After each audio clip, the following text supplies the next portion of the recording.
Sorry, baritones, we'll take the baritones. Other than just blow off the briefing completely. Hang on, can we have baritones on this side?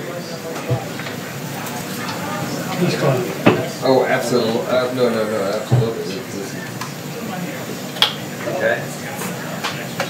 All right, babe. I don't want to keep hearing this. It's gonna be impossible. It's gonna be impossible for C-SPAN to pick up because they're not gonna be able to get out. Okay, now stand on one foot. Why don't you real fast? Sure. Now dance. That's my nose. Yeah, but they still can't. They still can't get out. So, and that camera doesn't have a face for the. You know, it's okay handheld. But you don't have any face cam. It would involve Two ringy dingies. Also, Lord, you just showed your age. Yeah, I'll get it. I'll just 235. I'll just pull Iris down. I'll call you so you can get a heads up. And they'll just have it. I'll call you at 2:30, and then we're going to 5 minutes head up and come at 2:35 on the stroke. I'm just going to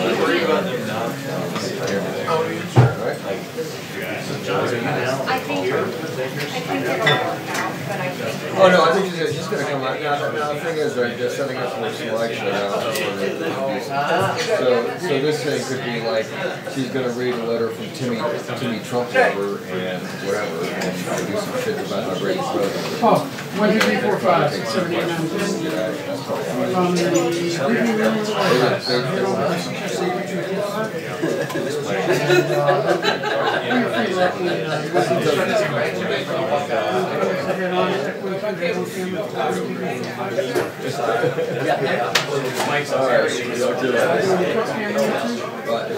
Let me swap it out. Well, it is fixed, right? I just need to unplug this mic. Yeah, you don't have to unplug it because apparently they swapped out the so it's there. All right, I'll give you a mic check. Then we can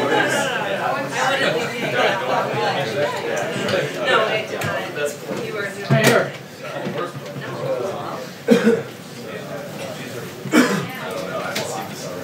Yeah, I was just waiting around.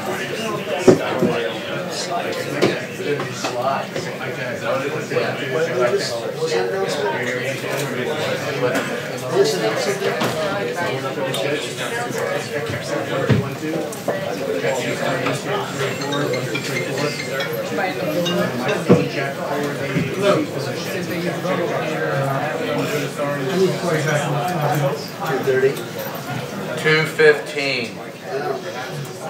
Alright, yeah, I'm checking in the briefing room. I gotta check in 5 minutes. Brian, it's 2.15 now? 2.15.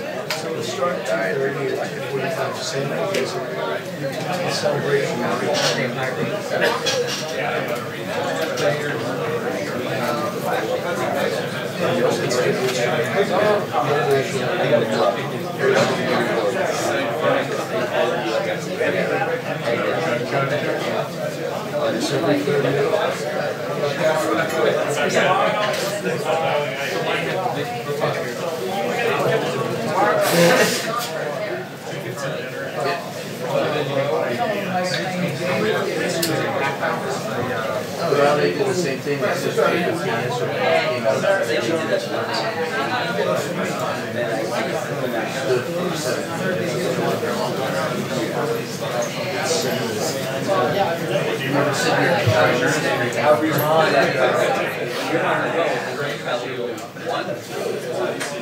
remember when Sean used to go like 30 minutes? Yeah, they're sharing one there in the back. I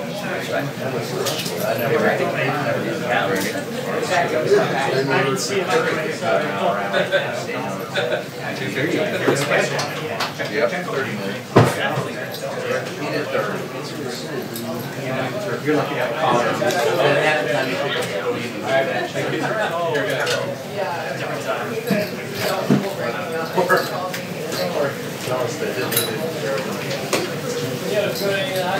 that was the day.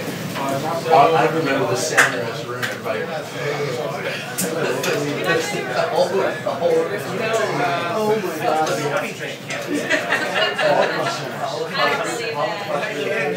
Yes, I still get it. Can't come up with anything he doesn't do it here.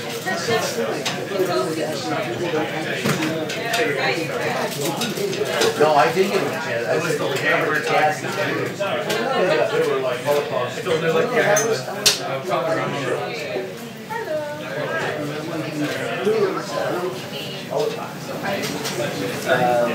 Jeff then? Nothing. Yeah.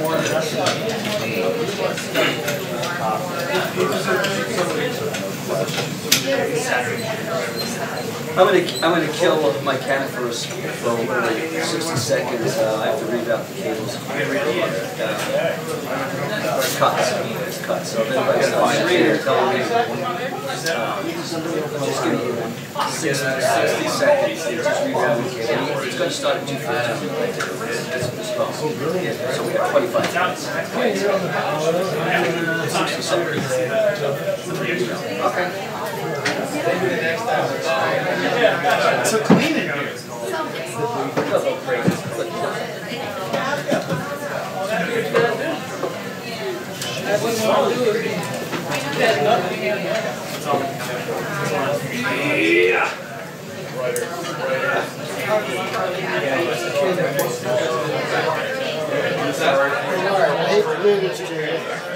Well, we got to push back to 2:15. We'll be around forever.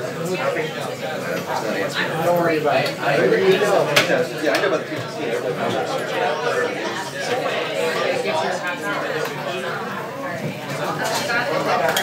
You want to take my audio out of here too? Just so. I'm not going to take it out. No, I just mean out of this area so when I get out of here. Yeah, 'cause I'm not going to Oh, really? yeah. This way,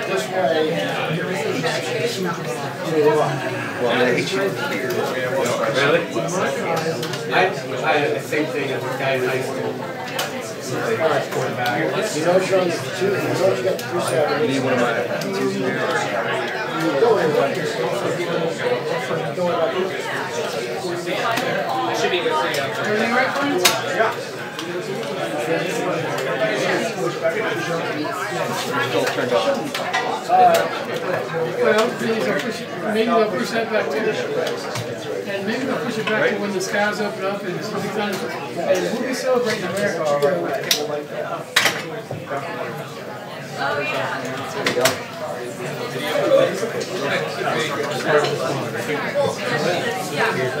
Yeah, I'm not going to take it. If I want to sell one by myself, I'm not taking it. Right. I was thinking.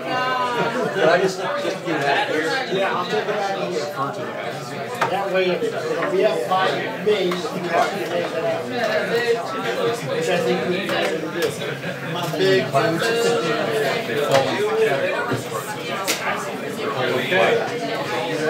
Pretty much. It already has it since you're in. Yeah. I don't care if it goes in that. There was something about Uber X. How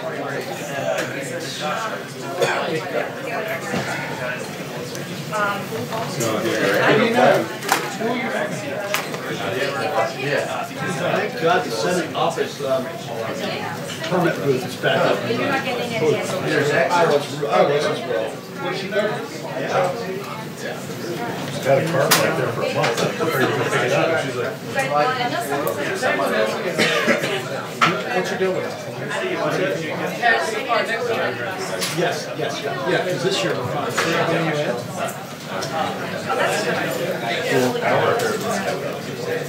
I haven't seen anyone eat. I haven't seen anyone there. My mom. There's like water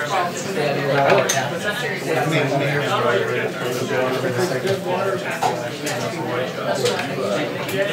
So you know. What? I should join. I was remember last year. Figured that thing out. She said she started knowing You gotta be able to do that. setting up this.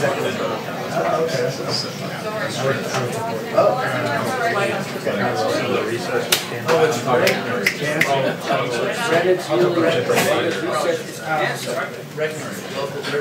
Yeah, I'm sorry.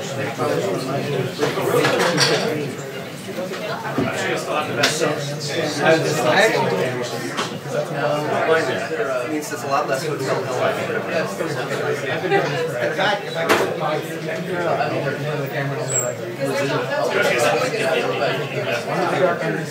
Now I understand. Welcome to the very fitting. I'm happy to help if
He's done every single thing in the world. It doesn't matter. Like, whatever it is, not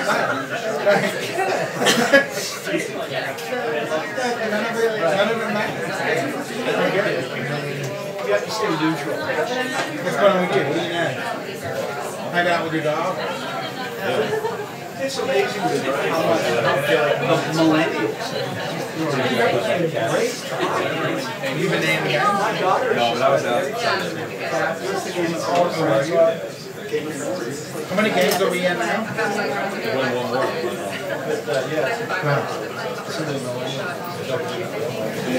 Oh, sorry. Doing well, how are you? Kenny, wait. Yes, I know, that's when I got you off. No worries. No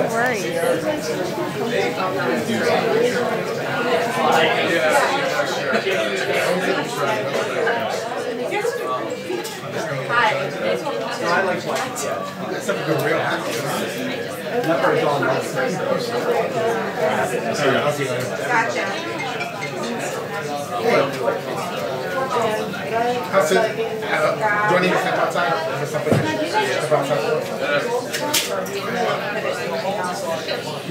Okay, gotcha. I hear you. Yes.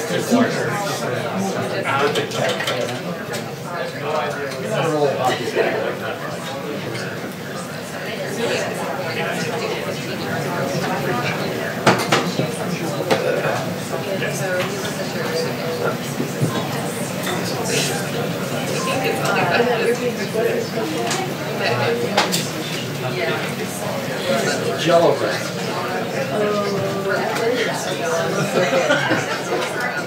You can easily beat the Jello too. You ought to see the videos. Wow. Yeah, 65. Jello.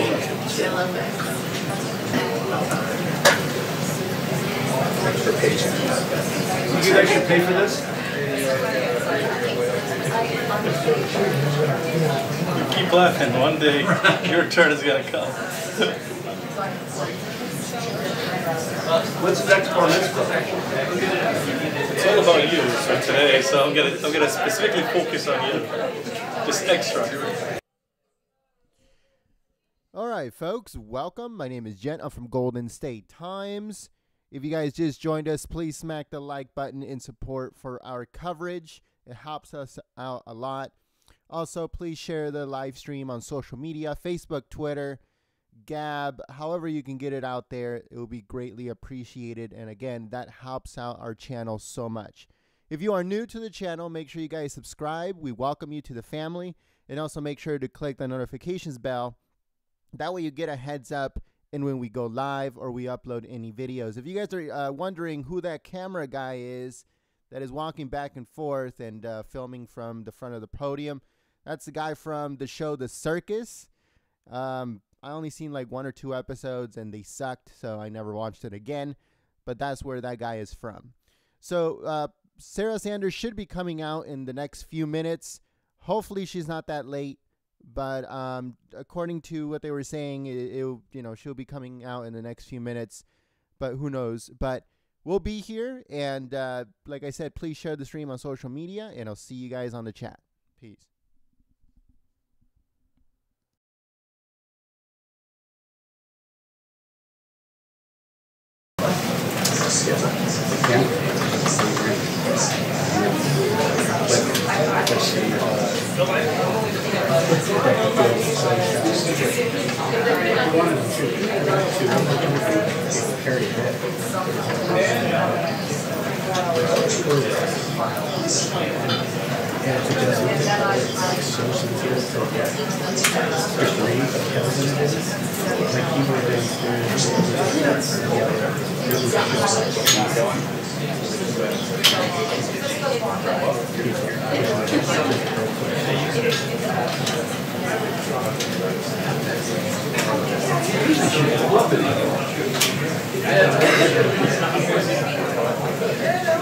But he's consistent, so I know it was corrected.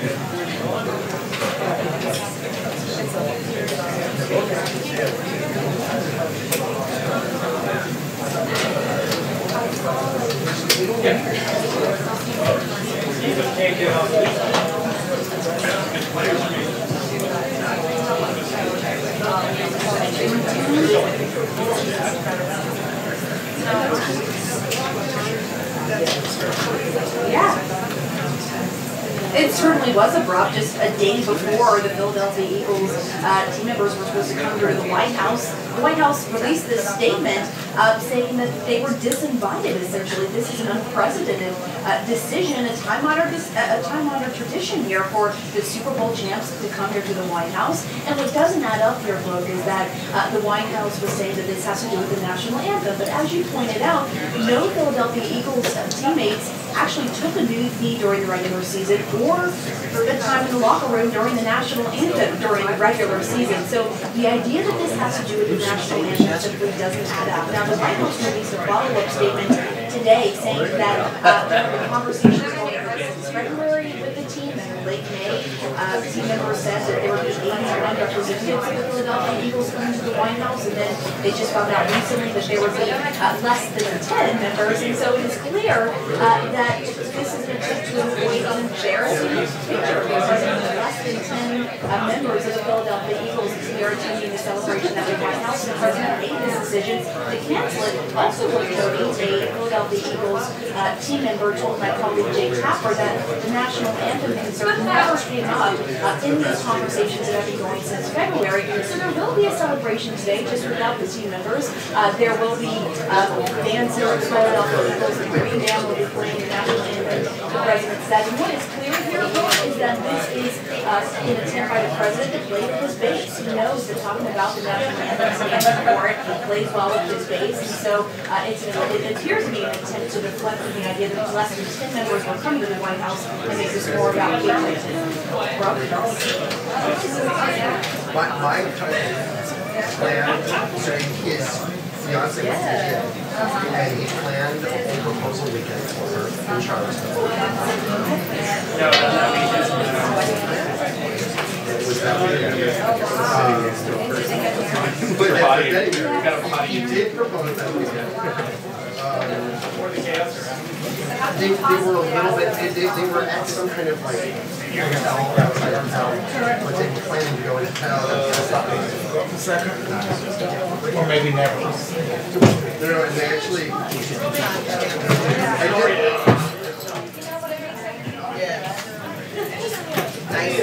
they put it on the wedding website, which I really liked. Yeah, there we go.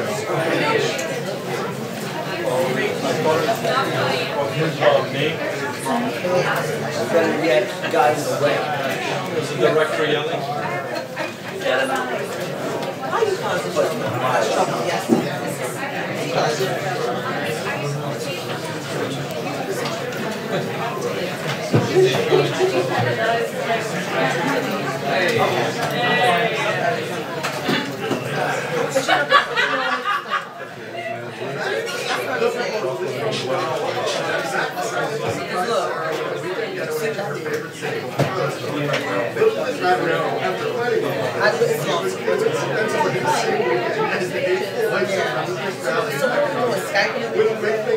Matt diverted their plans to take their adventure outside for a walk along its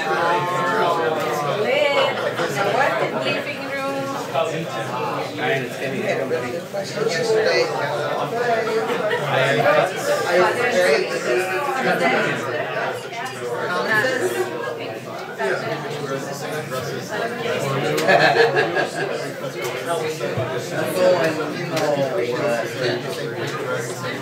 We're in a hurry. Yeah, how you doing today?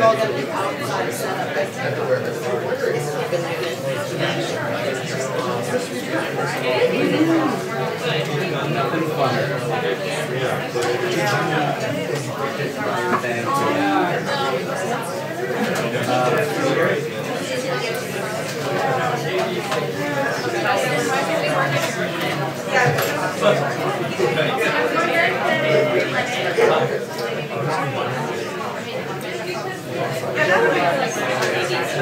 Wondering the same thing.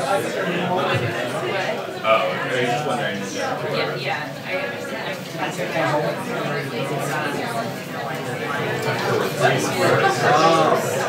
Do me a favor.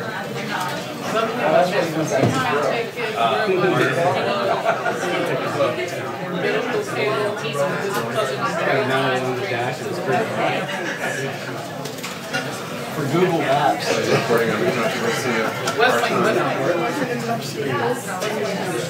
Scandal. Travel in vehicle that has gray and black. So just take the gray and plug it into channel 1 and make sure it's switched to green. We're proud of you. No, not the stick out here.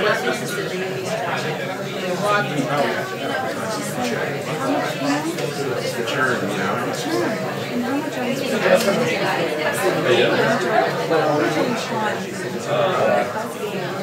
Or are those two lazy guys sitting there?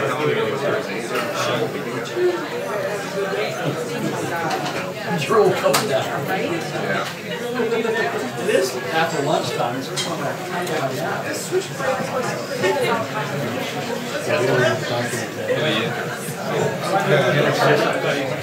You remember that? We're going to waste 30 minutes here in the We get no answer. Falling asleep and it's like 10 days. We're worried about the president's great agenda. You all focus on the wrong thing. CBS Charlie. Or sometimes we'll go back on Twitter. And he's with Bob. And they're like, oh, he's back again. It's like they were doing like a play-by-play of him posting out there. Everybody's like, oh, and he's down, he's down. Like, we had, that's when they wouldn't let us have cameras, right? And we had an artist, right? So we had the artist in the back. So basically, the camera was facing the artist. He was in the background the whole time.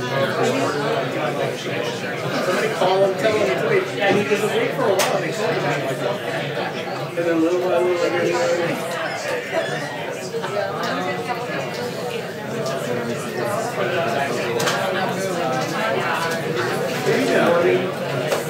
we know like 15 hours. I can't sleep. I can sleep. The only place I've ever been able to do is over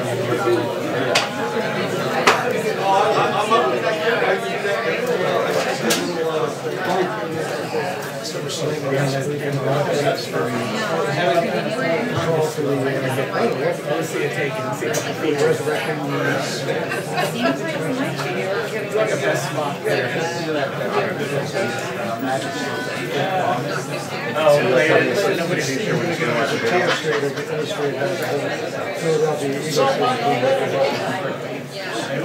So the play was supposed to go like this, but then.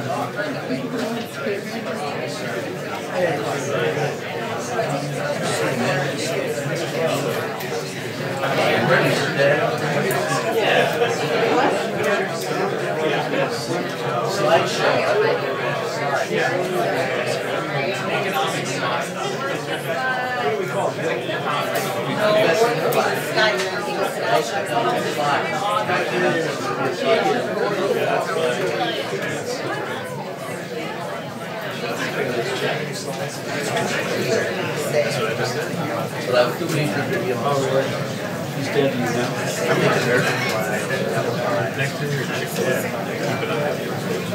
Okay, hot dogs.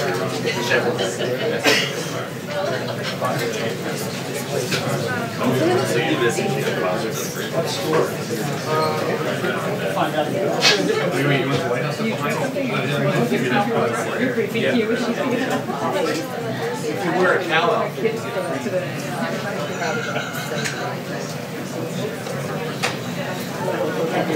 That's not bad. I always wear a cow outfit. I never get yours.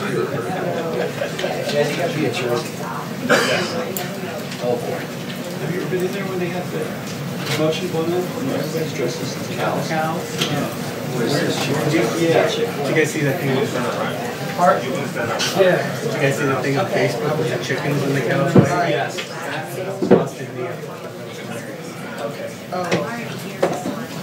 Okay, so maybe Out in Canada.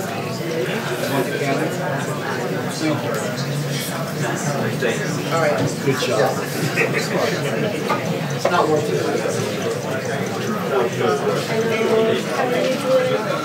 It'll be all better when we get the president.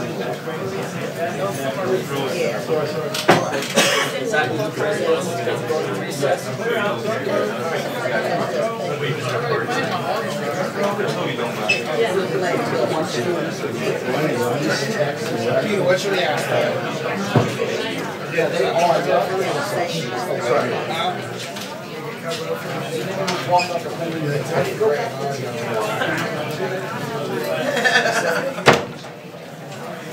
That's all right. That crew's real good. Go ahead.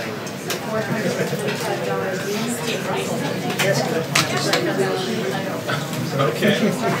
You can't see, the camera's not rolling. Was that like 6 hours? Tired? Yeah, a little bit.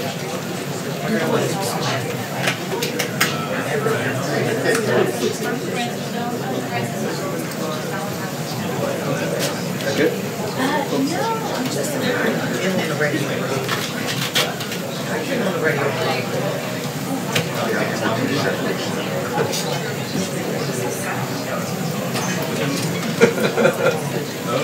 You'd like to have that. It says radio. For Justin. Oh, no, not Justin. It is. She got me at 96. I know that you're always I'm always no, let me stop. Everyone about the Justin thing. My mom was. That's like Justin.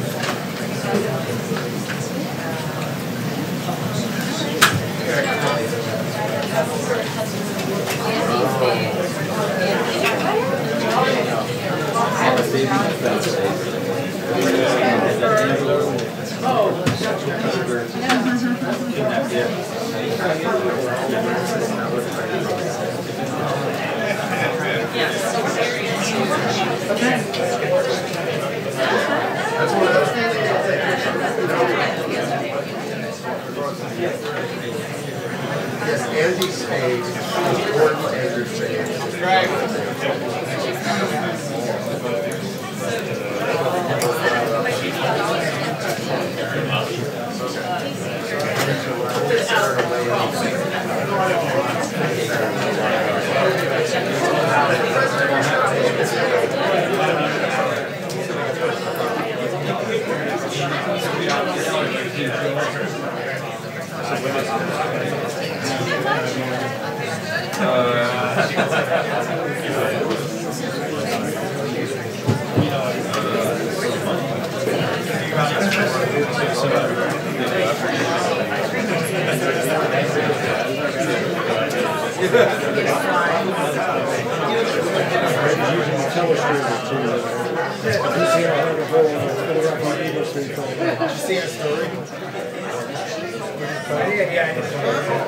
It's just such crazy.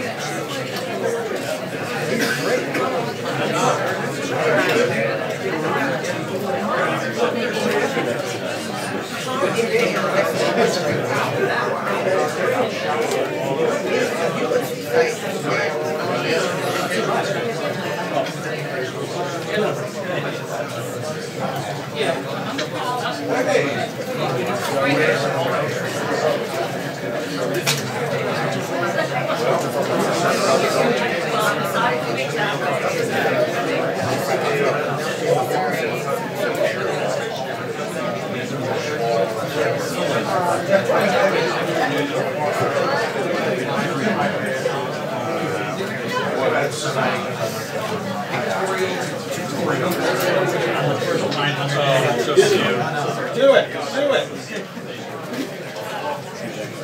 Don't encourage it.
Seems to be the place where they want to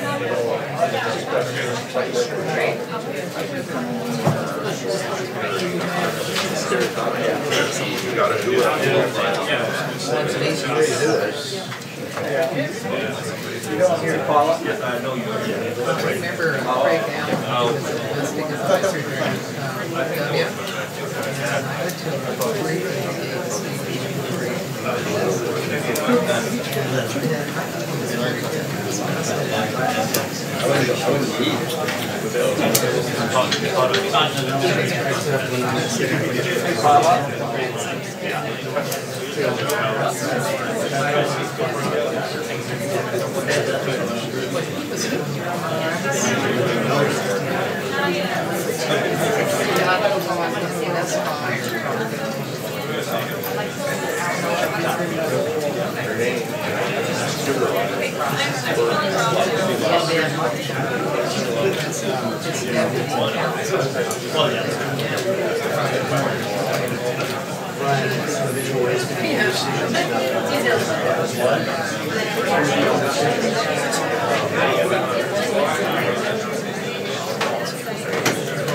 Wow, it's a special day.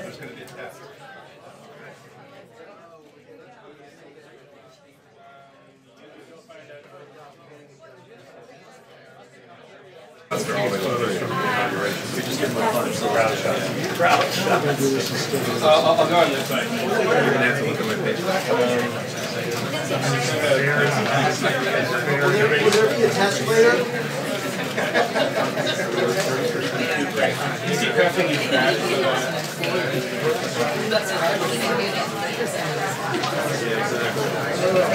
Get a couple of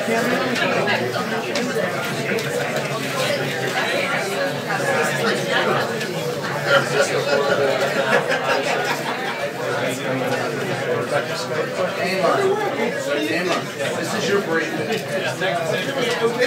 I send it all back. Get him one. He's the econ guy.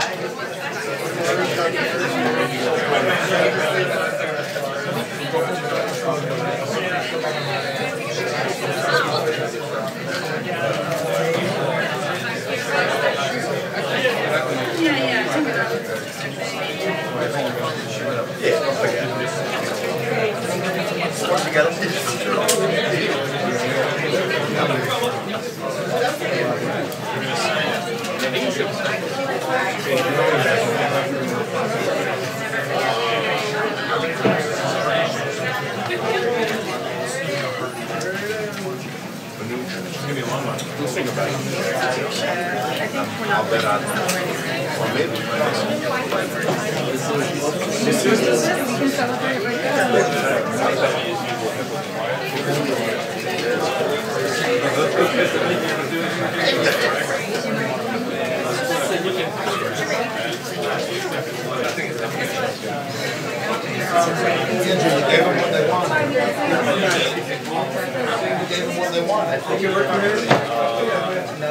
No, I mean, this was my preferred.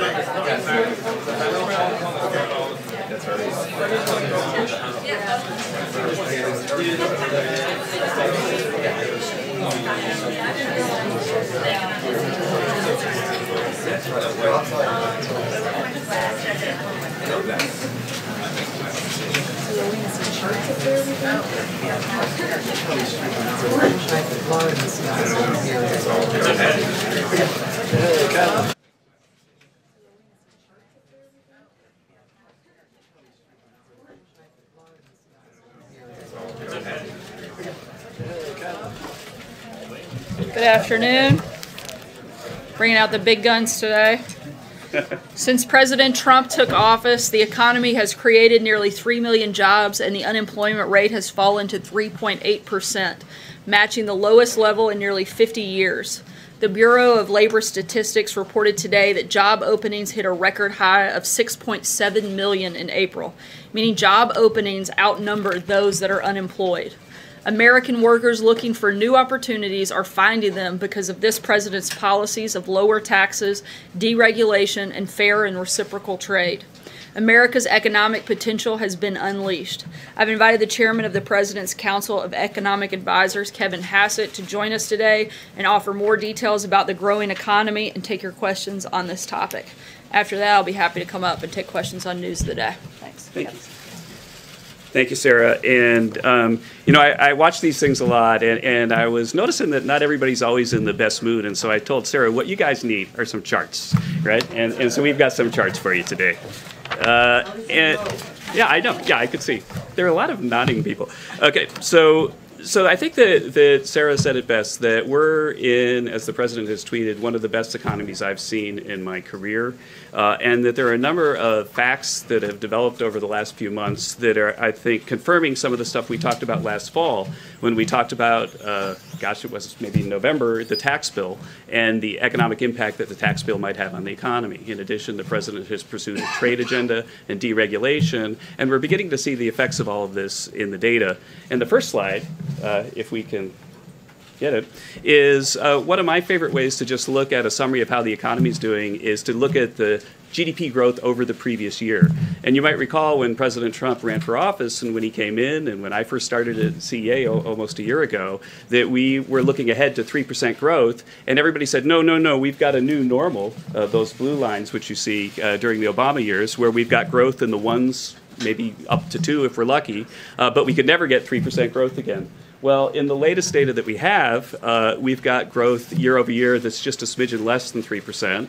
And the Atlanta Fed GDP Now number right now is that second quarter GDP will be high enough to make the year over year growth about 3.1 or 3.2. And so if you look at this chart, you can see that there's been a clear trend break and that we've gone from a new normal of low growth to just normal, which is the 3% growth that Americans used to expect. Could I have the next slide, please? In this chart, I want to show something that we again talked about in the fall, which is that one of the reasons why we had such low growth in the previous administration is it was so anti-business, and it was basically discouraging capital formation in the U.S. with inappropriate tax policy and high regulation. And you can see that in the data if you look at, for example, the blue dot from Q1 2015 to Q4 2015, business capital spending barely increased at all. And even in pre-election 2016, it stayed at about the same level. But subsequently, after the election, already we started to see a big increase in business sentiment and capital spending started to go up. And now that we've passed the tax bill, then you can see capital spending skyrocketing just as we said it would last fall. And that higher capital spending is exactly one of the key factors driving growth at this time. I can remember way back in the fall saying that if we pass the tax bill, we'd expect to see capital spending this year higher by about 10%. If you look at the last bar in the first quarter of GDP this year, capital spending was up 9.2%. Next slide, please. There are a number of other things that we could look at, and believe me, we could go on all day, but I promised Sarah I'd stop in about 10 minutes. This is one of the ones that I find most striking because it has such a big impact on our outlook for small business. So right now, small businesses are as optimistic as we've ever seen since we've begun surveying them. And I think it's also interesting to see, like you can say, well, and sometimes people in the Obama administration will say, well, we just set this economy up for the president. But you can see a clear break in this chart at the election. And so President Trump promised that he would cut taxes, that he reduced taxes on small business, and that he would reduce the heavy regulatory costs that were imposed on them by the previous administration. And you can see even before he began to act, that sentiment turned around. That next slide, please. And that's helped lead to something that is really one of the more remarkable labor markets that we've ever seen. The job market right now is about as strong as I've ever seen. And there are a lot of different ways to put it in perspective, but for me, the easiest fact is just that it's only 7 times back to 1970 that we've had an unemployment rate below 4%, and 2 of those months were the last 2 months. And we expect that will continue. As remarkable as that chart is, I think the next one is one of the ones that I think moves me even more. The next chart shows the gap between the unemployment rate of white workers and black workers. And you can see that the gap between the unemployment rate for black workers and white workers has gone to an all-time low. And it's maybe about 1/3 what it was on average during the Obama administration. And of course, we want that gap to get all the way down to 0, but we've made a tremendous amount of progress because President Trump are working to heat up the economy. The next chart for a person who loves economic data is really my favorite because you rarely ever see anything that is the best since the Second World War in economic data. And this chart shows that the initial claims for unemployment insurance, which is those people who have the really bad news that they lost their job and then show up at the unemployment office to collect their unemployment insurance, that as a share of the workforce, they're the lowest they've been since the Second World War. And so, really one of the worst, most disruptive things that can happen to a person's life is to lose their job. Right now, there's never been a better economy for this since the Second World War. I've got one more chart, and then we'll open up for questions. And the last chart is something that the president tweeted about, and This is just a chart of what's happened to Americans' wealth since the president was elected. This is how much money they've got in their checking accounts, their saving accounts, what the value of their house is, and of course the value of equity markets. And you can see that since the president was elected, that Americans' wealth has increased by $7 trillion. And I would guess that when we see the data over the next coming quarters, that we're going to cross the 100 trillion mark for Americans' wealth. And so it's very clear that the president's economic policies are working, but I think that the most important thing is that they're working for America's workers, that America's workers are being laid off at the lowest pace that we've ever seen, and wage growth, which we didn't include in the chart, is also taking off as well. With that, I'll open up for a few questions. I promised Sarah that I would keep it at 3 or 4 or something like that, and I'll start with Robertson and then I'll work back. Great. Kevin, good afternoon. Thanks for being with us today. The unemployment rate, 3.8% last month, but the labor participation rate still lags 4 points behind where it was the last time unemployment was below 4% down in this range. What can this White House do to increase the labor participation rate? Right. Well, this White House has, going all the way back to the campaign when the president was speaking to the forgotten people, the people who had exited the labor force because they were so discouraged that they just sort of given up. And we said that we don't believe the story that was being pushed by the previous administration, that there's no hope for you. We think that you should get back into the labor force. As of, I did this calculation as of the last jobs report. I haven't updated it for this jobs report, but as of the last jobs report, 900,000 people, 900,000 Americans who are out of the labor force have gotten a job since President Trump took office. So I'll go back to you, ma'am. And yeah. Thank you. 2 questions. Does this administration put into account that the Obama administration they were dealing with a recession, they were coming out of a recession? Do you take that into account when you talk about the numbers, comparing apples to oranges when you're dealing with the economic portion? And then going into black unemployment, the numbers have come down, but historically the numbers have always been 1.5 to 2 times or even greater than that of white America. Will this administration, since you love to tout those numbers, effectively target in to bring that gap to Thank you for that question. So first, the Great Recession, that was the targeting point, is something we've been working on. But first, the Great Recession absolutely slowed growth in the early years of the Obama administration. But normally what we should have seen in the economic recovery is that at the end of the administration, that the capital spending and everything else would be getting back to normal. And that wasn't happening. And that was clearly in the data. As for the targeting, I think that one of the things that we've spoken in this room about before, that the president talks a lot about, is it's increasing jobs in goods-producing industries. That's manufacturing and construction. Those goods-producing industries are creating jobs right now at a pace that's just a little bit under 50,000 a month, and that pace is about double what it was under the previous administration. It's precisely the thing that the president's been targeting, and if you look at the racial disparities across different professions, that it's the good-producing industries that are in part responsible for the big reduction in the black unemployment rate. I will let you have one follow-up. I'm sorry, because I think, yes. Okay, I'm sorry. Thank you for that. So, but when it comes to construction, it's known more so as a boost for Hispanic workers. What specifically are you going to do to target for African Americans, since you are talking about, I mean, you guys the president's policies are clearly working. The gap is the lowest in history, and his policy is to target goods-producing industries, and he's been very successful at that. Can I move back here, yellow tie? Yes, thank you. Let's turn to trade for a second. The United States has its stance right now on possible tariffs. China has its stance on possible tariffs. Have you guys at all modeled if there is a trade war between the U.S. and China, how that would impact the U.S. economy? And as well, you've had Republicans over the last couple months who have said the one thing that can stall tax reform, the impacts on the economy as they see it, is the president's trade policy. Are they on to something there? Look, the economic report of the president that we put out a few months ago documented something the president has talked about, I think, very emotionally at times, going all the way back to the campaign, which is that our trade deals are very asymmetric, that our markets are really open to the imports from other countries, but a lot of other countries have asymmetric treatment of us. And so, for example, in Europe, they have a 10% tariff on cars, and we have a 2.5% tariff. The president's objective is to get fully reciprocal trade deals. And if you model a future where everybody else reduces their trade barriers to ours, then that's massively good for the global economy and massively good for the U.S. economy. Now, the president wrote the book, The Art of the Deal. We're engaged in discussions and negotiations, and we're hopeful that we reach that positive long-run equilibrium. Let me move on to another one. Right here. Thanks. Thank you, Kevin. I wanted to ask you about the benefits of the tax cut legislation that the president signed into law in December. A Morgan Stanley survey found that 43% of the tax cut savings are going to stock buybacks and dividends.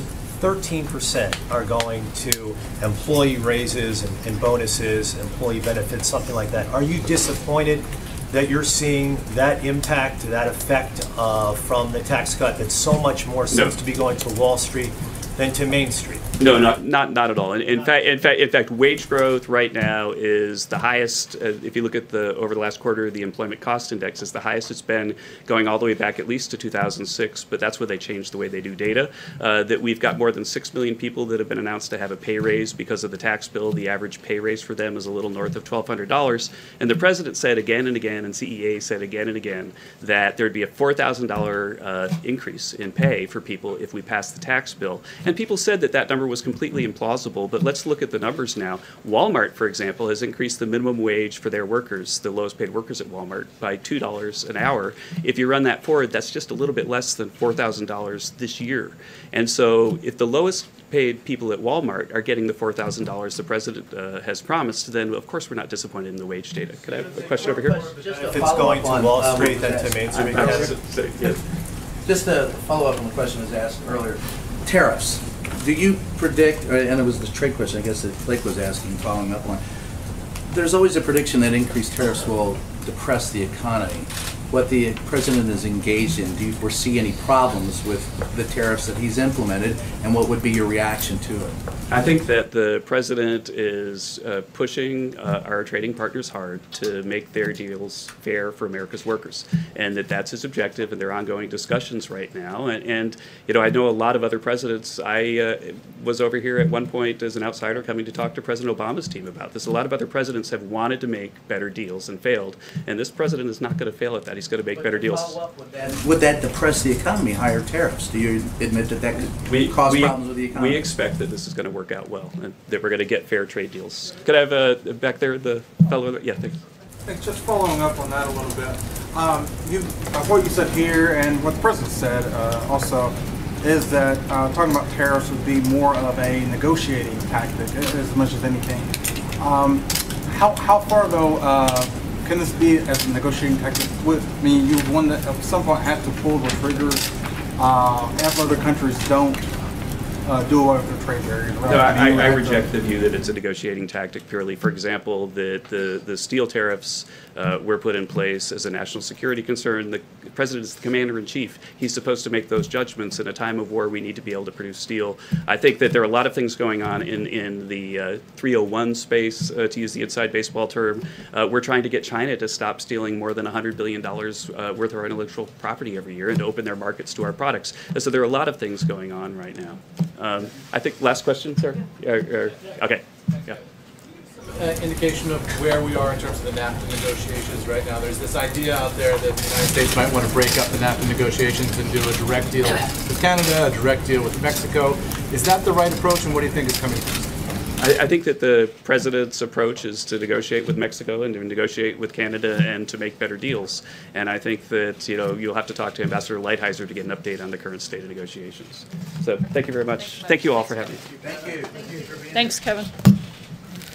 Lastly, one additional update. The President and the administration applaud Senator Majority Leader McConnell and his decision to cancel the majority of the August recess and remain in session. There's been historic obstruction by Senate Democrats, and there is a long to-do list, including important nominations and appropriations bills that we hope they can get taken care of. And with that, I will take your questions. Jonathan. Sir, on the President's decision to disinvite the Eagles, he's suggesting this is about the national anthem. Is the President aware that not a single player on the Eagles through the entire season knelt for the national anthem?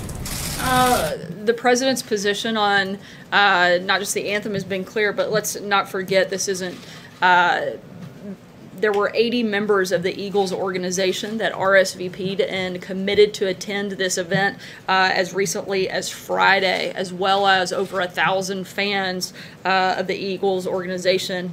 And the Eagles are the ones that tried to change their commitment at the 11th hour, and the president frankly thinks that the fans deserve better than that, and therefore we changed the ceremony to be a focus on celebrating our great country. Why is he Pamela? acting like this is about the national anthem? And is he concerned that we heard from Steph Curry and from LeBron James the suggestion that whoever wins the NBA championship, they're unlikely to be here? Is this about something more than the national anthem?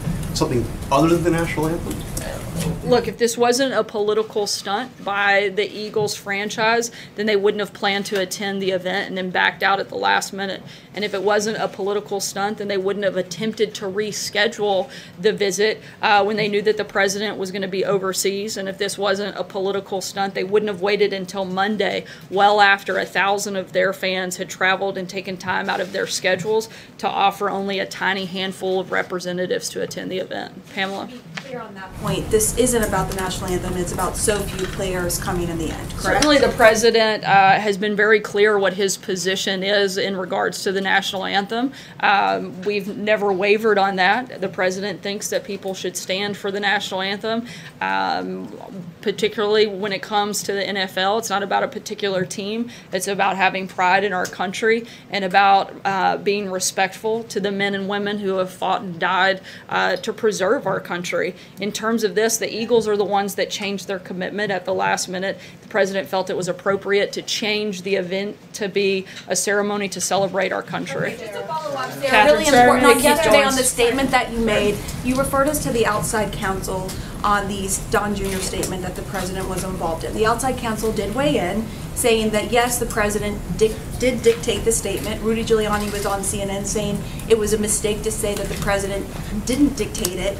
So do you want to correct the record on your statement from August when you said he certainly didn't dictate? Once again, I'm not going to go into detail and go into a back and forth. And I know that you guys would love to engage on matters of conversations between the special counsel and the outside counsel, but we've purposefully walled off, and I'm not going to comment on the outside counsel. Outside counsel in August as well, but you still talked about it. So why can't you correct the record now? Again, I'm not going to answer questions that deal specifically with conversations between the outside counsel and the special counsel. Not to answer the question? Again, I am not going to get into a back and forth with you on that, and I'd refer you to the outside counsel. Catherine. Sarah, President Trump won Pennsylvania by a narrow margin. The GOP is looking to pick up a Senate seat there. Does he risk alienating key voters in that state by both by disinviting Eagles, but also by the statement that the team abandoned the fans? Certainly, we would hope that all of the people of Pennsylvania would share the president's commitment to the national anthem and the pride that we have in our country, and certainly not meant to be a slight to anyone, but frankly, a reaffirmation of what a great country that we live in, and to stand for the national anthem is something the president has been very clear on. Sarah? Thank you, Sarah. On Thursday, Prime Minister Abe will be here meeting with the president. What will be on his agenda going into the meeting in terms of will they discuss trade issues? And the president said the other day that Japan, China, and South Korea can provide economic assistance to North Korea. And does the president plan to raise this issue with Prime Minister Abe? I'm not going to get ahead of the president's meeting with the prime minister, but we certainly anticipate the summit with North Korea that will be next week to come up, as well as trade issues and other matters, and we'll be happy to provide a readout, and the president will speak to that tomorrow. Josh? Sorry, I'm going to keep going. Josh, go ahead. The Administrator Scott Pruitt asking we reported today to help his wife get a Chick-fil-A franchise. Does the president think that's ethical behavior? I haven't spoken with the president about that since that report came out. Matthew? One follow-up for you, Sarah. Back to her question. I'm asking really about the special counsel, the outside counsel. The only question is, do you think your statement in August was accurate? Your statement, not this. Was your statement accurate or inaccurate? Again, I know you want to get me into a back and forth with you on this conversation. Back and forth. You said something. We just want to know if it was accurate or not. Look, I know your goal is to engage me in a conversation about matters dealing with the outside counsel, and I'm not going to do that today. Not about the outside counsel. You said something from the podium. Was it accurate or not? That's all we Again, want to know. I work day in, day out, and I believe, frankly, with the majority of you here in the room, I think you all know I'm an honest person who works extremely hard to provide you with accurate information at all times. I'm going to continue to do that, but I'm not going to engage on matters that deal with the outside counsel. Justin? I wanted to ask about OMB, but just to follow on this quickly, and I think you were asked the question earlier, is the reason that you're unwilling to engage on this because either you have already or you anticipate yourself having to talk to the special counsel about this statement? It's because the appropriate venue for these questions to be addressed would be through the outside counsel, and that's why I would refer you to them to answer them. So on OMB, they issued a revised rescission request today, and it withdrew the proposed cuts on Hurricane Sandy recovery funds, Ebola funding. I'm wondering if we should see those retreats as the administration inaccurately concluding at first that those were money that was no longer needed, and if that's happened just in the last couple of months, why that wouldn't be true for other areas of the budget that the administration has targeted going forward. Not necessarily, but I would refer you to OMB to get into the details of that, and we'll be happy to provide additional information also over the next few days on specifics with rescissions. John? Sir, the president again took a stick to his favorite piñata, Jeff Sessions, today. What is the president's goal here? Is it just simply to remind the attorney general that he's really PO'd at him and he's not going to let him forget it? Is he trying to get him to quit? Is he trying to emasculate him and holding him up? I mean, what is the president trying to do? Look, the president's made his position on this extremely clear, and I don't have anything to add beyond that. Sager, just because you laughed the hardest at John's joke, I feel like you earned the right for the next question. Sarah, the president tweeted today that he was concerned that the FBI was weakening or slow-walking the DOJ and IG investigation into the Hillary Clinton email investigation handled by FBI Director James Comey. What is he basing that concern on? Is it based on conversations that he's had with FBI personnel currently, or is it simply an observation based on the past? Look, I think the president would like to see this process move faster. They've been obsessed with a number of other issues in which they've spent a great deal of time on. I think he'd like to see some of that spread out and some time spent on that. Does he think it's appropriate to encourage the Inspector General to release it based on his timeline rather than their own? The president wants full transparency in this process, but he also wants it to be expedited and completed quickly on all fronts. Andrew? Thanks, Sarah. I wanted to follow up on Josh's question and Sarah's question, but in a larger sense.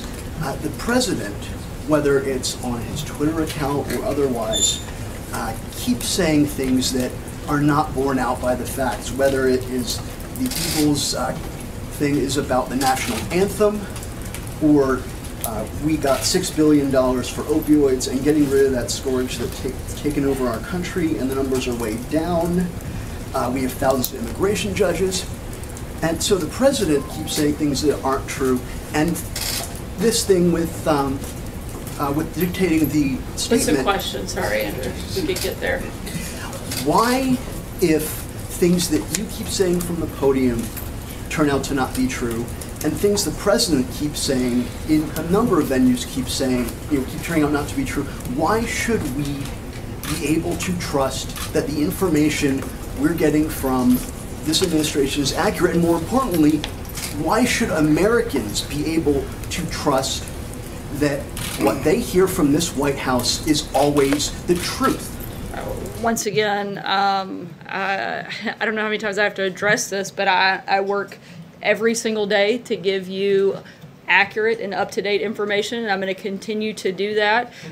Frankly, I think my credibility is probably higher than the media's, and I think that in large part that's because you guys spend more of your time focused on attacking the president instead of reporting the news. I think that if you spent a little bit more time reporting the news instead of trying to tear me down, you might actually see that we're working hard trying to provide you good information and trying to provide that same good information to the American people. John?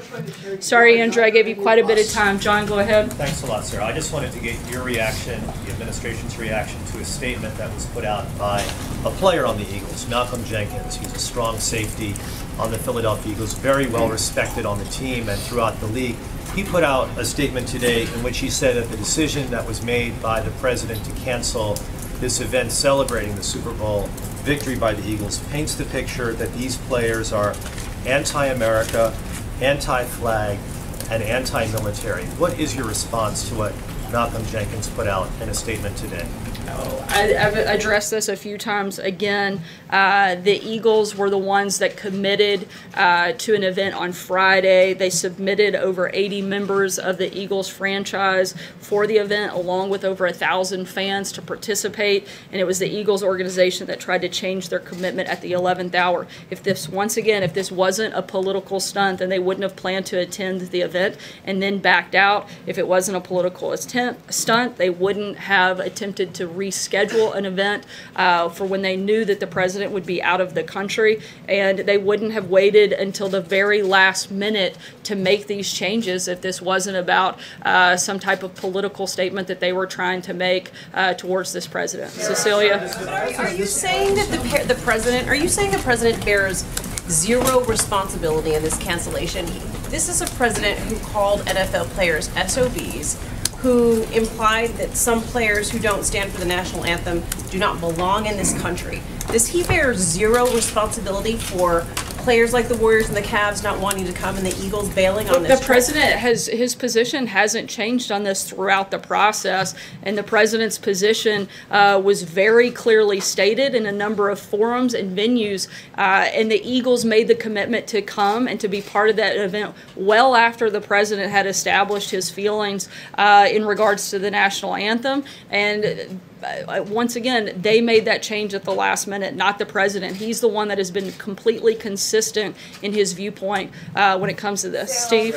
Sarah, the president last year broke with recent tradition and did not host an iftar dinner. Is the president hosting such a dinner this year, and can you tell us how the invitees were selected?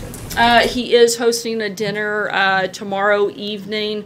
There will be a roughly, I believe, about 30 to 40 different attendees. I'd be happy to provide you with more specifics, but I believe that it takes place around 8:45 tomorrow evening.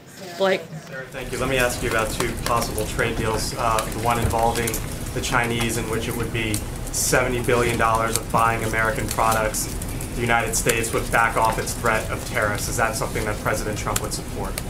We're in the negotiation process, and as Kevin said, and as the president stated many times before, our focus is on making sure we get good deals. I'm not here to make an announcement on what those look like, but he's going to continue pushing forward to make sure that he gets the best deal for American workers. John?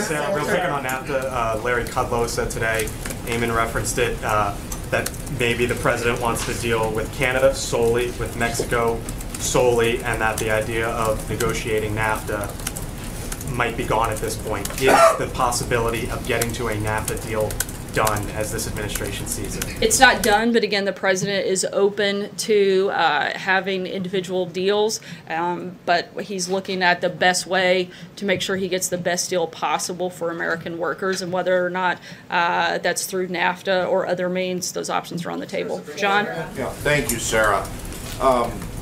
Back to the issue of presidential pardons. There's been considerable furor in Illinois among Republicans, particularly supporters of the president and allies in Congress, such as Congressman Randy Hultgren, about him even suggesting commuting the sentence of former Governor Rod Blagojevich. Several party activists and colleagues of Congressman Hultgren are becoming increasingly outspoken. Is he going to go ahead with the commutation, or is he backing down, and is he aware of the criticism from supporters of his? The president hasn't made a final decision on that, but as you know, the president doesn't base his decisions off of the criticism of others, but on what he thinks is the right decision to make, and that's what he'll base it on. Dave? Sarah, the president is also meeting with lawmakers here this afternoon. What's on the agenda? A number of items will be discussed at that event, and we'll be sure to provide info afterwards. Hunter? Thank you, Sarah. Does the president still think his response to the hurricane in Puerto Rico deserves a 10 out of 10 score, now that estimates say almost 5,000 people died there? The federal response, once again, was at a historic proportion. We're continuing to work with the people of Puerto Rico and do the best we can to provide federal assistance, particularly working with the governor there in Puerto Rico, and we'll continue to do so. Peter, any concern about the massive volume of the death toll there? The administration came out in support of the bakers' freedom of expression in yesterday's Supreme Court case. I guess I'm asking, why are athletes' rights to express themselves freely any different than the bakers? When it comes to the bakers, we're pleased with the Supreme Court's decision. The First Amendment prohibits government discriminating against the basis of religious beliefs, and the Supreme Court rightly concluded that the Colorado Civil Rights Commission failed to show tolerance and respect for his religious beliefs. In this case and others, the Department of Justice will continue to vigorously defend the free speech and religious freedom First Amendment rights. So I guess my question is simple. So if the White House supports the bakers' right of free speech, why doesn't the White House support the players' right to free speech? The president doesn't think that this is an issue simply of free speech. He thinks it's about respecting the men and women of our military. It's about respecting our national anthem, and it's about standing out of pride for that. Sorry, take one last question. Will he commit to a roundtable? Police-involved shootings. Will he commit? Will the president then, if it is about free speech and he supports these ideas, will the president commit to a roundtable with America's athletes on topics of social injustice? Certainly be happy to ask him. See you. Has he not considered, just for clarity, is it not something that has had any discussion to this point, given all the division in this country over this topic of social injustice? Certainly we look at ways every single day to unify our country. The president has worked actively and tirelessly to be the president of all Americans. I think you can see that reflected in the policies that he's put forth. I think one of the biggest things that you've seen come out of this administration, frankly, that is far and vastly different than previous administrations, is providing economic opportunity for all Americans. And one of the greatest equalizers that we can have is to provide a level playing field, and the president has worked increasingly hard to make sure that that happens. Kevin spoke about that earlier, and he's going to continue to do that. We'll take one last question, Stephen. About police-involved shootings. Stephen. Is the president aware that this is Sorry, about Stephen, police-involved shootings and not about disrespecting the flag? Is the president aware Stephen, of that, Sarah, if you please? could go I ahead. understand you're going to Please answer Stephen, that. but I'm Please answer asking, there's an underlying issue, and it just keeps going about disrespect of the flag and soldiers. There are black and brown soldiers that fight in the military as well, who feel that taking a knee, bringing attention to police-involved shootings is something that this White House should deal with. Is the president aware that taking the knee is about police-involved shootings? The president has made his position crystal clear, and that it's about, I let you rudely interrupt me and your colleague. I'm going to ask that you allow me to finish my answer. I would be happy to answer it if you would stop talking long enough to let me do that. The president has made his position crystal clear on this topic. He feels strongly that standing for our national anthem is something that we should do, something that matters to what makes our country special and unique and what sets us apart. He's not going to waver on that, and he's not going to apologize for it. And frankly, more than 70% of Americans agree with him on that matter. If you go back to what the original intent was, this has been made a political argument of which the president is not going to back down from, and he's been clear on it. Stephen, last question. April, I've addressed your question. I'm not going to continue to engage with you. Stephen. The NFL is now telling people they have to stand. Will the president deal with the issue of police-involved shootings? I'm going to deal with the issue of addressing your colleague's question. But it's a real question. Can you take it to the president and come back to us with it? Stephen, go ahead. Always happy to yield to a colleague, but let me ask you about Scott Pruitt. Because the two Republicans who represent Iowa in the Senate have had it with the EPA administrator. Chuck Grassley said that Pruitt has betrayed the president. Joni Ernst says that Pruitt is as swampy as you can get. Josh and his colleagues report in the Washington Post today new elements of just how swampy that is. So let me ask you, how is it, in the face of all that we've learned, how is it that President Trump continues to have confidence in the EPA administrator, assuming that he still does? Once again, I haven't had a chance to speak with the president directly about the Washington Post's new report. We continue to have concerns and look into those, and we'll address them. Thanks, guys.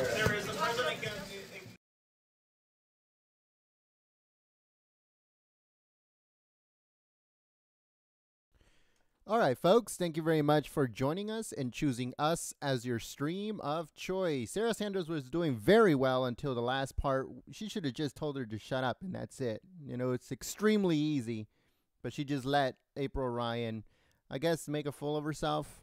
I don't know, but I don't think Sarah handled that very well, but that's just my opinion. Let us know what you guys think in the chat.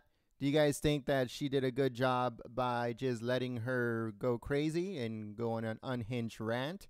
Or do you guys think that she should have just told her to just completely shut up and, you know, just ignored her and try to get somebody else to talk? But, you know, they're all, those the press, they're always going to stick together because they're all leftist. So, as you guys saw, when she actually did get to the next guy, she's like, oh, I'm always happy to yield to a colleague, because they're all leftists and they're all working together and they're all just one mass group. Their own objective and their only objective is to attack the president. Do nothing else but attack the president, and that's it. If you guys were able to see a press briefing from the Obama time, especially around 2012, not all of them were there. Not all of the press was there. Half of the room was always empty. And the only things will be like, why is the president so good today? Or why is the president doing such a good job right now? So those were the questions back in 2012. Today, the questions are attack. And I think Sarah Sanders needs to do a better job in making sure that all of these, the press comes to heel when they get out of control. And I think she needs to do a better job about that. But if you guys like our coverage, make sure you guys smack the like button. Also subscribe if you are new to the channel. And make sure you click the notifications bell. And also stay tuned. There is another live stream coming later on today. And, you know, we're going to be also uploading videos from the State Department, from the Hill, from Congress, and from the White House. So make sure you guys stay tuned for that. Thank you very much for watching. My name is Jen. I'm from Golden State Times. And I'll see you soon. Peace.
Really? I same thing as a guy in high school. Quarterback. You know, Sean, you know you got 2 Saturdays. Need one of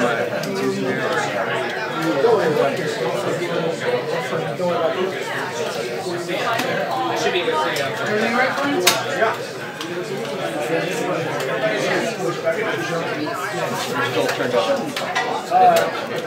Well, maybe they'll push that back to and maybe they'll push it back to when the skies open up and something's done. And we'll be celebrating America. Oh, yeah. There you go.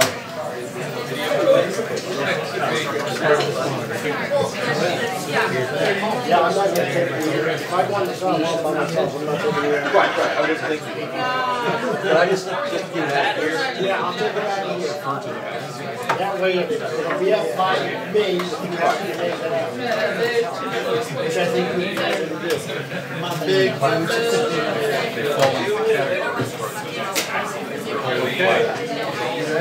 Pretty much. It already has it. Yeah. I don't know if you have to go through that.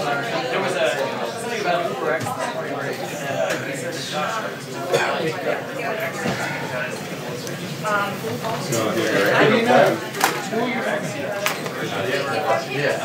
Thank God the Senate office permit booth is back up. I was as well. She's got a car back there for a month. I figured you could pick it up. She's like, what's your deal with that?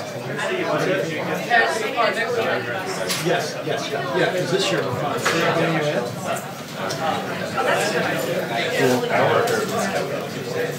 I haven't seen anyone eat. I haven't seen anyone there. There's like water.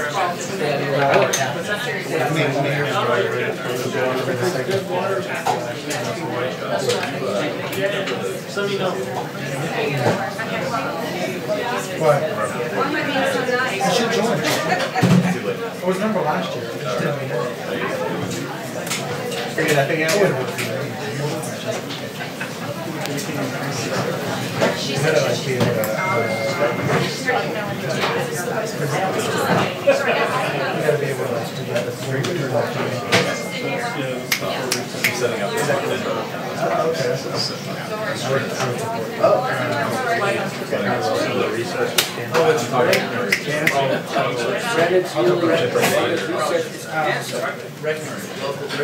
Yeah, I'm sorry.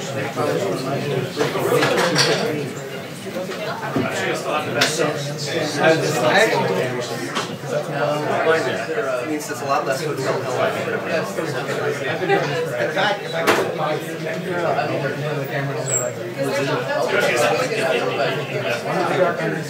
Now I understand. Welcome to be a Trump. Very fitting. I'm happy to help with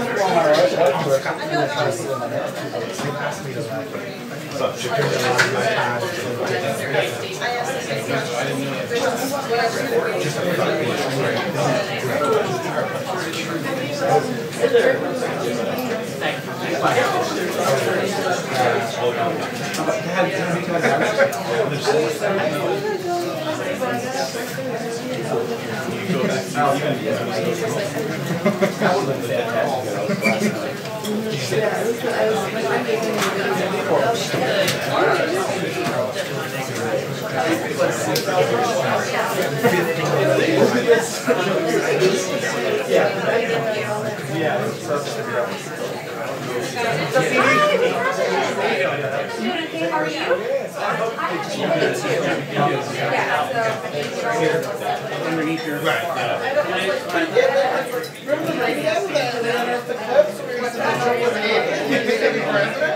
He's literally done it up.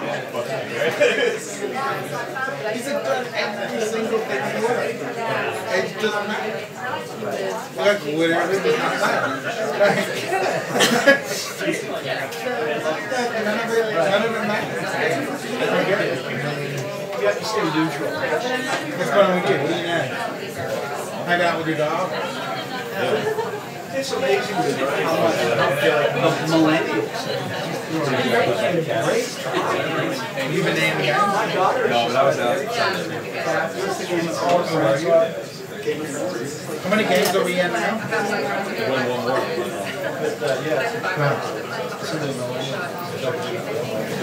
Oh, sorry. How are you?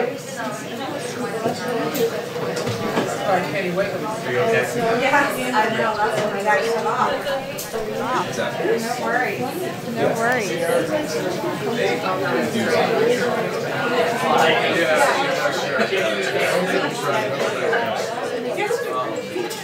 Hi. I like white. Except for the real never gone like Gotcha. How's it? Do I need to step outside? Or something?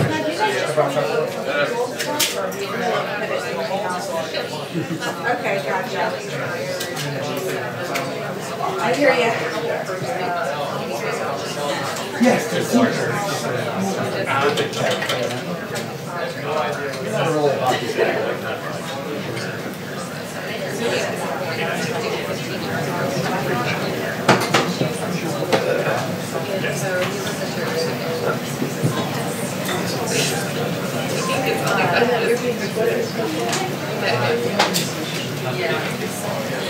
Jello bread.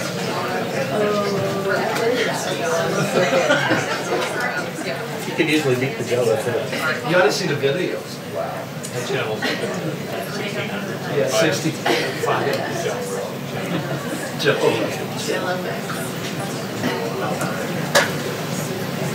Thanks for patience. You guys should pay for this? Keep laughing. One day, your turn is gonna come. What's next on this book? It's all about you for today, so I'm gonna specifically focus on you. Just extra. All right, folks, welcome. My name is Jen. I'm from Golden State Times. If you guys just joined us, please smack the like button in support for our coverage. It helps us out a lot. Also, please share the live stream on social media, Facebook, Twitter, Gab, however you can get it out there. It will be greatly appreciated. And again, that helps out our channel so much. If you are new to the channel, make sure you guys subscribe. We welcome you to the family. And also make sure to click the notifications bell. That way you get a heads up and when we go live or we upload any videos. If you guys are wondering who that camera guy is that is walking back and forth and filming from the front of the podium, that's the guy from the show The Circus. I only seen like 1 or 2 episodes and they sucked, so I never watched it again. But that's where that guy is from. So Sarah Sanders should be coming out in the next few minutes. Hopefully she's not that late. But according to what they were saying, she'll be coming out in the next few minutes. But who knows? But we'll be here. And like I said, please share the stream on social media. And I'll see you guys on the chat. Peace.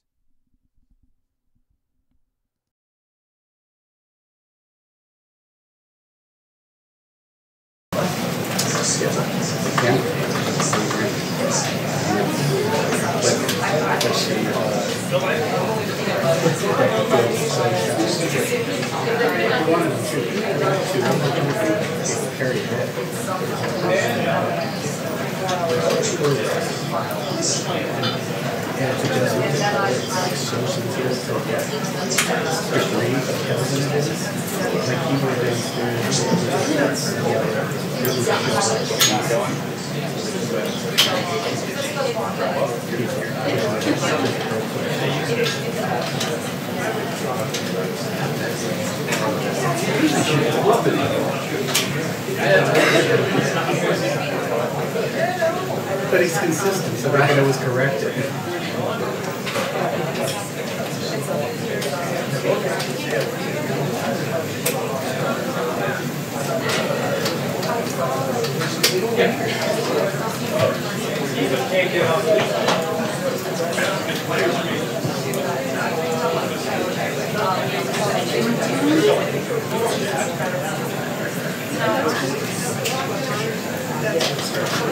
Yeah.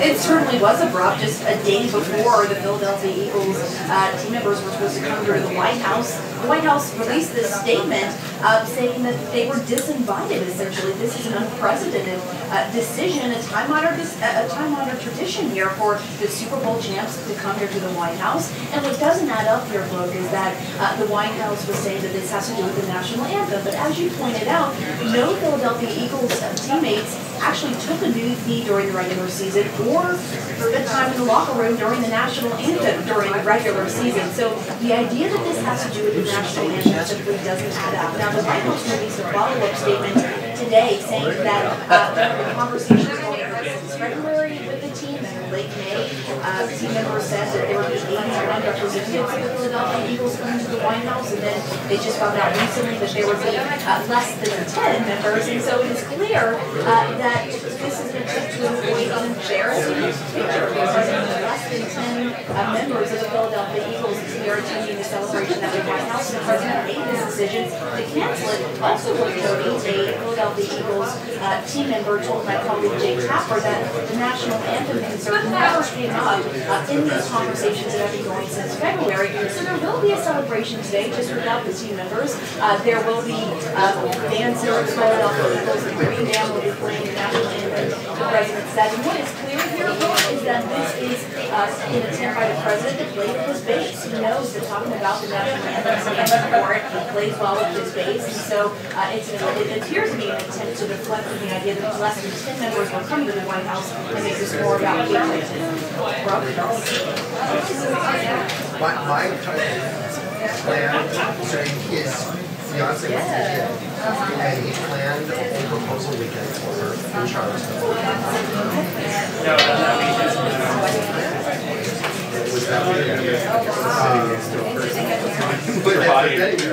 He did propose that weekend. They were a little bit, they were at some kind of like hotel outside of town, but they were planning to go into town and second. Or maybe never. No, and they actually,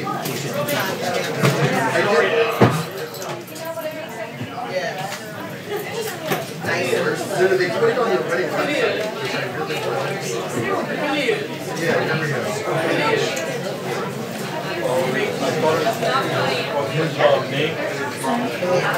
Better yet, guys in the way.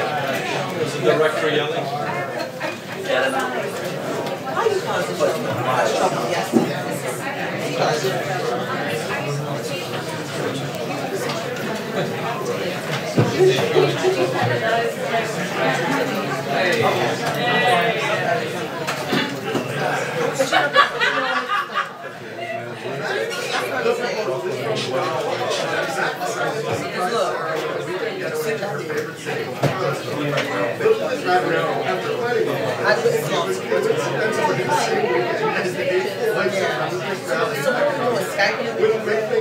Matt diverted their plans to take their adventure outside for a walk along its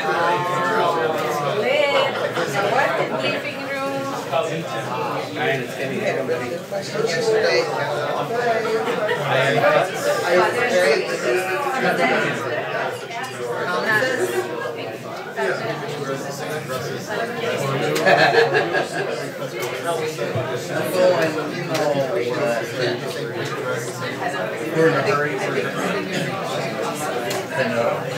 Yeah, how you doing today?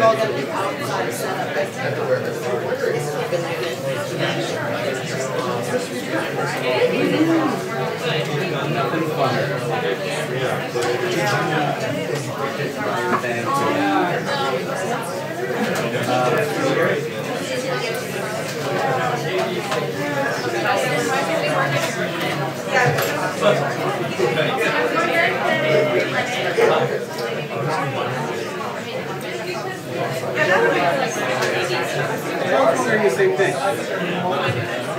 Oh, okay. Just wondering. Yeah, I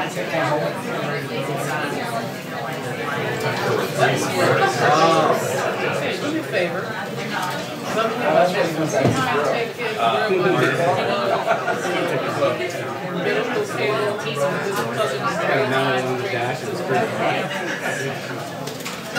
For Google Maps. Reporting on the controversy of Scandal. Have an umbilical that has gray and black. So just take the gray and plug it into channel 1 and make sure it's pushed to the green. We're proud of you. No, not the stick out.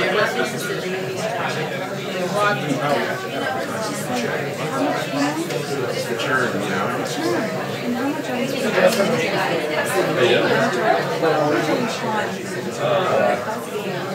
Or those two lazy guys sitting there not doing anything. Drool comes down. Yeah. It is after lunchtime. It's just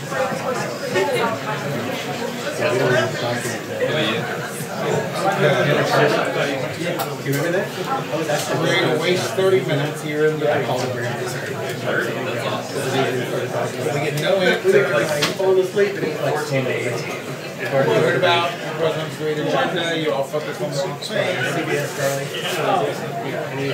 Or sometimes we'll go back on Twitter. And he would Bob. And they're like, oh, he's back in. It's like they were doing like a play-by-play of him dozing off there. Everybody's like, oh, and he's down. Like, we had, that's when they wouldn't let us have cameras, right? And we had an artist, right? So we had the artist in the back. So basically, the camera was facing the artist. Was in the background the whole time. Somebody call him, tell him to wait. And he was awake for a while. They called him. And then a little while later,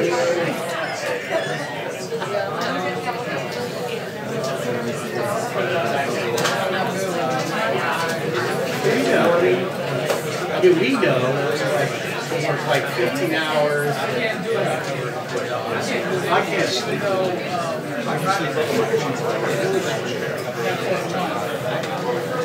The only place I've ever been able to do is over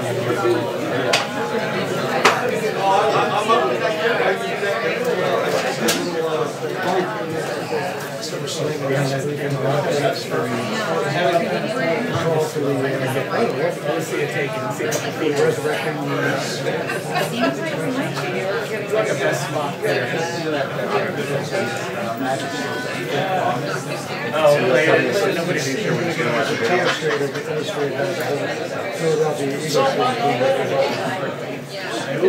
so the play was supposed to go like this, but then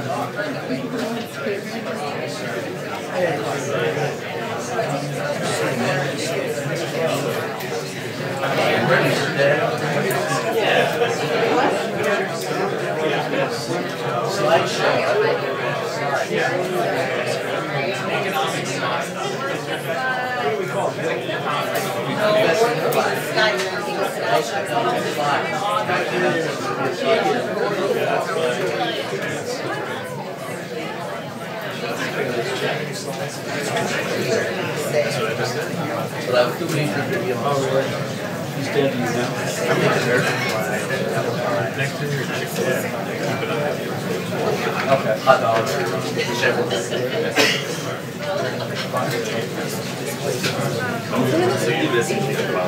What store?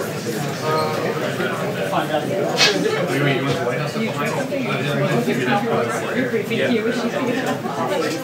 If you wear a cowl outfit.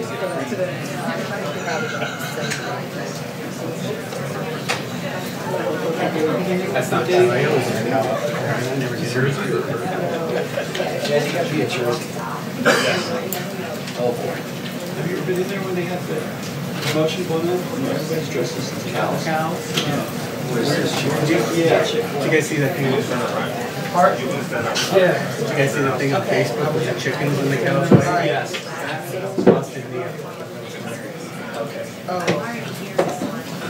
Okay, so maybe out in Canada.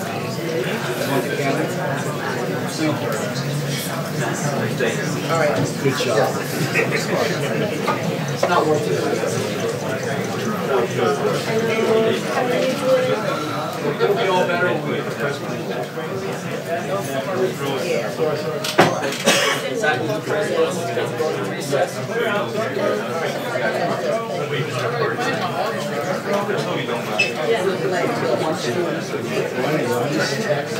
What should we ask? Yeah, they are.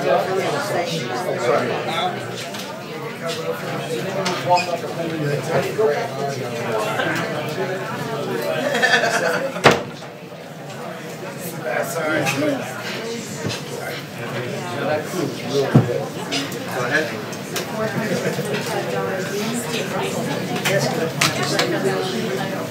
Okay. You can't see the camera's not rolling. Tired? Yeah, a little bit.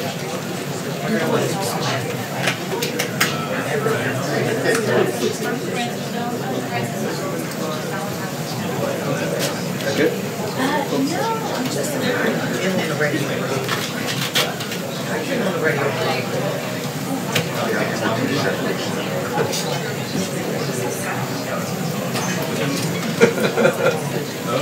You'd like to add that? It says radio. But just in time. Oh, no, not just.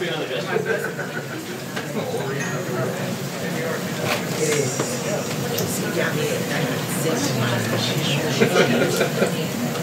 I know that you're always thinking about me.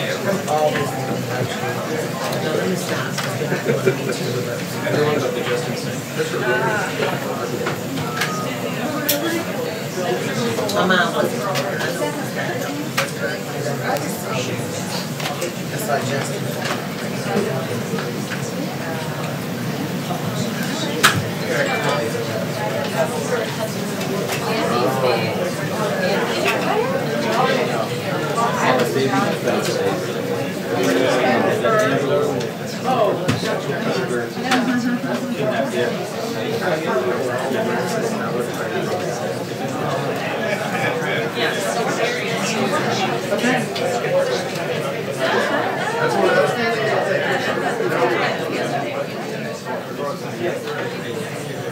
Yes, Angie Spade, Gordon Andrew Spade. Right.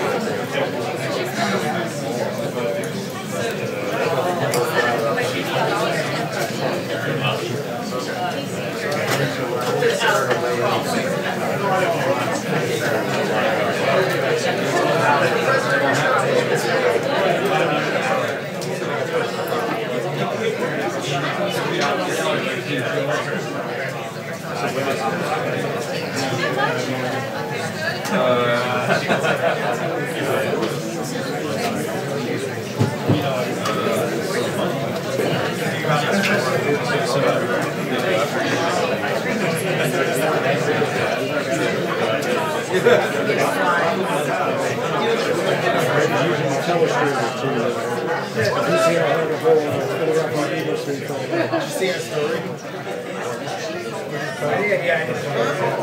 It's just such crazy. He's great.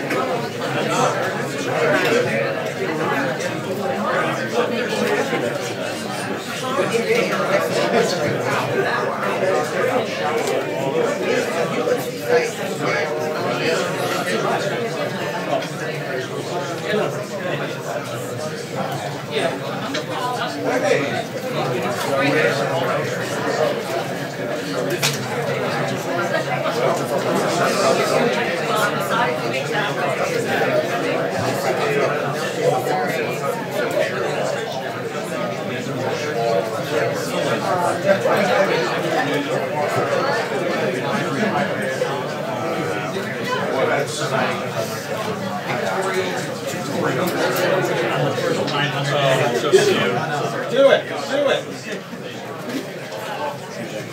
Don't encourage it.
Seems to be the place where they want to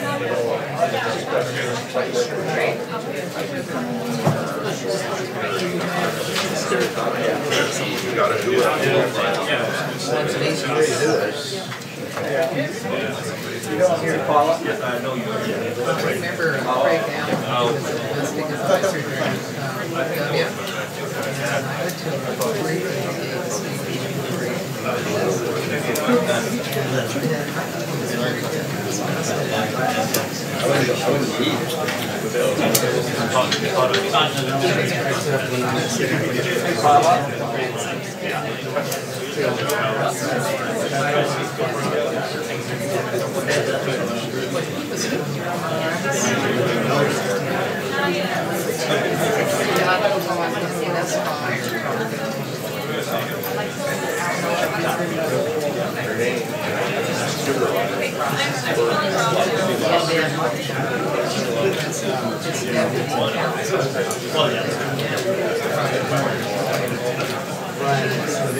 Wow, it's a special day.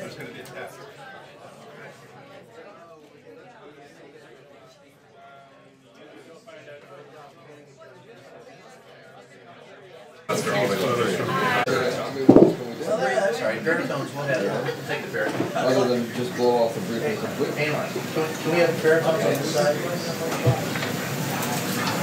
He's calling. Oh, absolutely. No, absolutely. Okay. All right, Dave. I don't want to keep hearing this. It's gonna be impossible. It's gonna be impossible for C-SPAN to guess because they're not gonna be able to get out. Okay, now stand on one foot. Why don't you be real fast? Sure. Now dance. That's my nose. Yeah, but they still can't get out. So, and that camera doesn't have a face clip for the, it's okay handheld, but you don't have any face clip. It would involve everybody. 2 ringy dings. Oh, Lord, you just showed your age. Yeah, I'll get it. 2:35, I'll just pull Iris down. I'll call you so you can get a heads up. And they'll just have a I'll call you at 2:30, and that'll be like 5 minutes head up and come at 2:35 on the stroke. I'm just going to I think but I think. Oh, no, I think she's gonna come out. Now, the thing is, right, they're setting up for selection now. So this thing could be like, she's gonna read a letter from Timmy Trump over and whatever, and do some shit about how great the president is. Oh, 1, 2, 3, 4, 5, 6, 7, 8, 9, 10.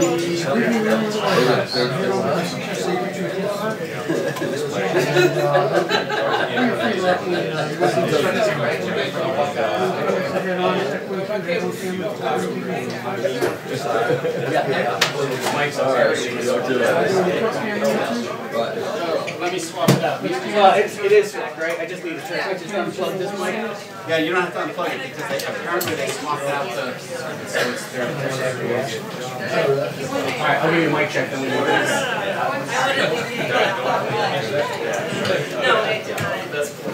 Hey, here.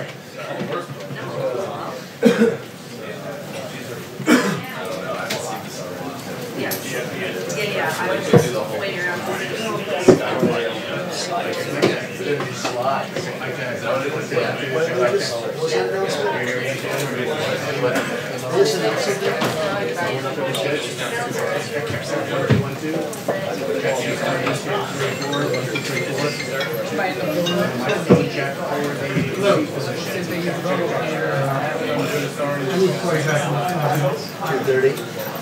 $2.15. All right. Yeah, I'm checking in the brief. I'm going to check back in 5 minutes. Brian, it's 2:15 now? 2:15.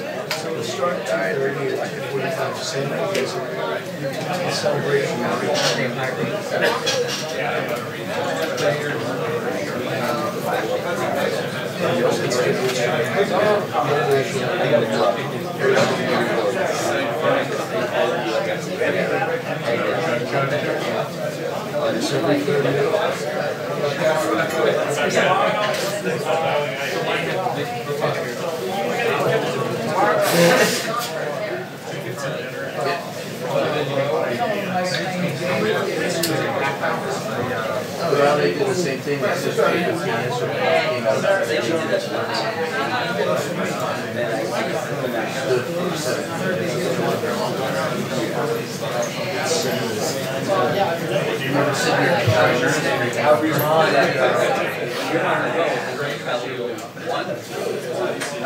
remember when Sean used to go like 30 minutes. They're sharing one there in the back.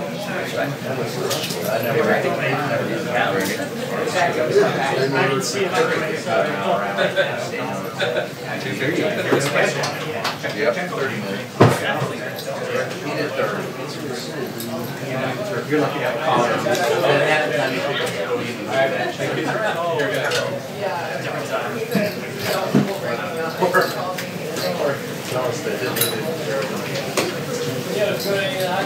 That was the day. I remember the center of this room, everybody.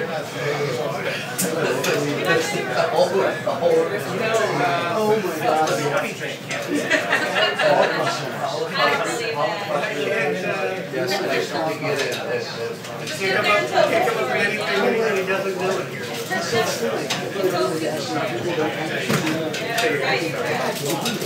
No, I did get a chance. I was the camera cast. They were like Holocaust. They're like the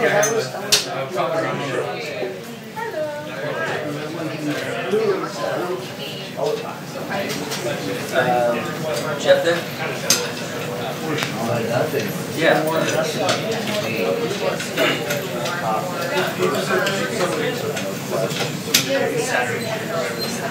I'm gonna kill my camera for 60 seconds. I have to read out the cables. It's cut. So if anybody starts reading, tell me. Just give me 60 seconds. Just read out the cables. It's going to start at 2:15. So we have 25 minutes. 60 seconds. Okay. So clean it here.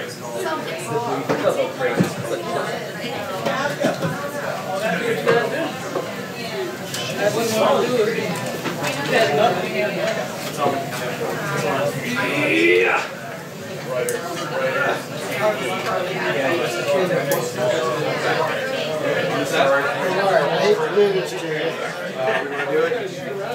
got to. Push back to 250. We'll be around forever. Don't worry about it.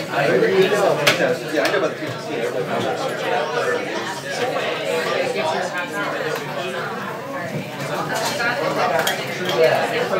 You want to take my audio out of here too, just so. No, I just mean out of this area, so when I can put out here.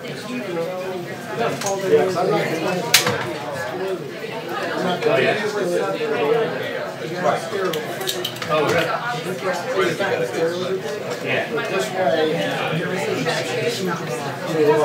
Well, I hate you here.